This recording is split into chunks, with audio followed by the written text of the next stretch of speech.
Salut à tous et bienvenue sur la chaîne du cabinet de cartographie numérique, de télédétection et de statistiques. Aujourd'hui, nous sommes là pour un tutoriel très intéressant, très important, qui vous permettra surtout d'aller vite et de vous faciliter la tâche dans vos recherches, par exemple de localités ou bien de zones d'études. Pour ce faire, vous aurez besoin d'une connexion Internet, de QGIS, n'importe quelle version, et puis de cette tactique que je vais vous présenter juste après le générique. Alors, quand c'est bon que vous avez tous les éléments nécessaires pour ce travail, vous allez aller dans Plugin, c'est-à-dire dans la barre des menus, vous cliquez sur Plugin. Pour vous, c'est extension si vous êtes en français. Moi, c'est en anglais. Vous cliquez sur Plugin, Manage and Install Plugin. Vous lancez, patientez pour ceux qui ont une bonne connexion. Voilà. Moi, j'avais déjà fait la recherche, mais à votre niveau, ça ne va pas apparaître comme ça. Mais dans votre barre de recherche, vous allez taper Geocoding, comme j'ai tapé comme ça. Donc, si vous voulez, je le fasse. Je tape Geocoding. Donc,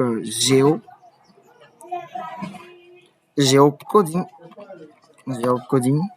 Et vous cherchez bien dans la barre, c'est écrit Geocoding. Vous cliquez sur ça. Vous faites installer. Vous patientez que l'installation soit faite. Donc, une fois que c'est bon, vous aurez toutes les informations en rapport avec Geocoding, le nombre de fois qu'elle a été téléchargée, cette extension, les informations en rapport avec elle et tout. Bon, bref, vous aurez la possibilité de vérifier vous-même. Donc, je fais close et l'extension est déjà installée ici.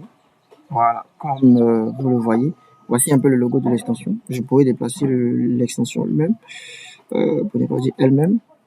Donc, je pourrais déplacer l'extension elle-même. Donc, je considère que je cherche par exemple une localité sur laquelle je dois travailler, mais je ne connais pas la position fixe de la localité en question. Je prends par exemple Ottawa, Ottawa qui fait partie des États-Unis. Ça, c'est parce que je ne savais. Mais je clique par exemple sur mon extension. Il y aura une petite fenêtre qui va apparaître. Et cette fenêtre-là, vous allez cliquer ou vous allez juste taper Ottawa. Pour ceux qui cherchent bien sûr Ottawa comme moi, vous faites OK. Vous patientez. S'il y a une autre fenêtre qui apparaît, ce que vous devez faire ici, c'est encore de cliquer sur OK.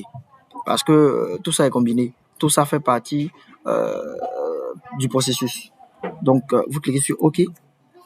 Automatiquement, si vous voulez, le plugin va nous permettre de voir la position exacte de Ottawa. Mais il peut arriver des fois où il y a beaucoup de localités qui se font appeler également de la même manière que la localité que nous cherchons. C'est à nous maintenant de savoir mettre la différence entre le vrai Ottawa et le faux. Donc ça, c'était Ottawa. Je vais prendre l'exemple d'une autre localité. Je tape par exemple Boaké. Boaké, je tape Boaké. Quand je fais OK, automatiquement, on va voir Boaké ici. Le plugin nous a permis de voir Boaké avec juste la recherche. Donc, vous pouvez zoomer sur Boaké parce qu'il y a déjà un point qui a été déjà créé. Il y a pas mal de localités que vous pouvez trouver. Je tape par exemple Abidjan. Si je tape Abidjan, je lance la recherche automatiquement. Il va trouver Abidjan pour nous. On n'a pas fourni assez d'efforts, on n'a pas bougé notre canevas d'études. Juste avec le nom, avec le plugin, vous retrouvez la zone. Je vais aller dans la table d'attributs de ce fichier-là. Je vais voir que en même temps qu'on fait la recherche, il y a un fichier CFA qui est créé et à l'intérieur du fichier CFA, toutes les recherches qu'on fait, automatiquement, les localités sont dans la table d'attributs. Donc, vous avez maintenant à votre disposition un outil qui vous permettra de gagner en temps, en compétitivité, en créativité et surtout si vous voulez, en compétences. Sur ce, portez-vous bien. À très bientôt pour de nouveaux tutoriels sur la chaîne du cabinet de cartographie numérique, de détection et de statistiques. N'hésitez pas à partager, liker, à vous abonner surtout. Rendez-vous pour de nouveaux tutoriels.